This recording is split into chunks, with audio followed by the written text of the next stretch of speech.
July, August ও গণ অভ্যুত্থানে বরিশাল বিভাগে নিহত ৩১ জনের পরিবারের সাথে দেখা করেছেন বিএনপির যুগ্ম মহাসচিব অ্যাডভোকেট রুহুল কবির রিজভী।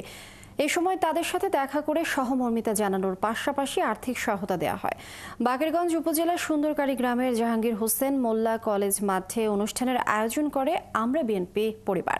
এদিকে অনুষ্ঠানে যোগ দিয়ে দোষীদের শাস্তির দাবি জানিয়েছেন নিহতদের স্বজনরা। বিধান সরকারের প্রতিবেদন।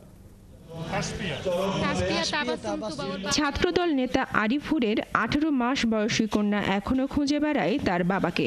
গত 5ই আগস্ট সুন্দরকাঠি গ্রামের Arifur Rahman long march to Dhaka কর্মসূচিতে যোগ দিয়ে গুলিবিদ্ধ হয়ে মারা যান। তিনি ছিলেন ঢাকা মহানগর ছাত্রদল নেতা।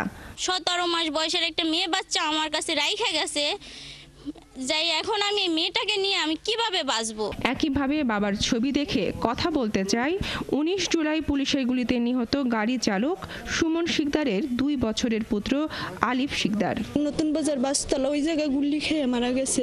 বিএনপির অনুষ্ঠানে আসা নিহত দোকানদার সাজিদ হাওলাদার, প্রাইভেট কার চালক জসিম উদ্দিন, সেলিম তালুকদারের স্বজনরা জানান, আন্দোলনে পরিবারের একমাত্র উপার্জনক্ষম ব্যক্তি হারিয়েছেন।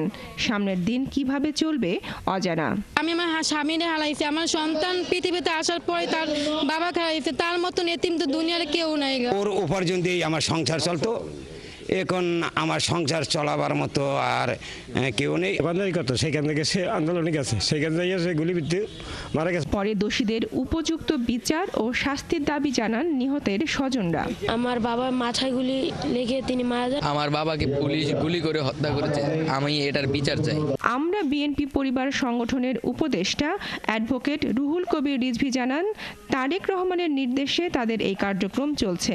পরে অন্তর্বর্তী সরকার শেখ হাসিনার তৈরি সিন্ডিকেট ভেঙে বাজার দর নিয়ন্ত্রণ করতে পারছে না বলেও জানান তিনি। এই চক্রের চক্রান্তকারী সবই হচ্ছে শেখ হাসিনার দোষ। তাদেরকে ধরতে, তাদেরকে শাস্তি দিতে দেরি হচ্ছে বলেই আজকে বাজার নিয়ন্ত্রণ হচ্ছে না।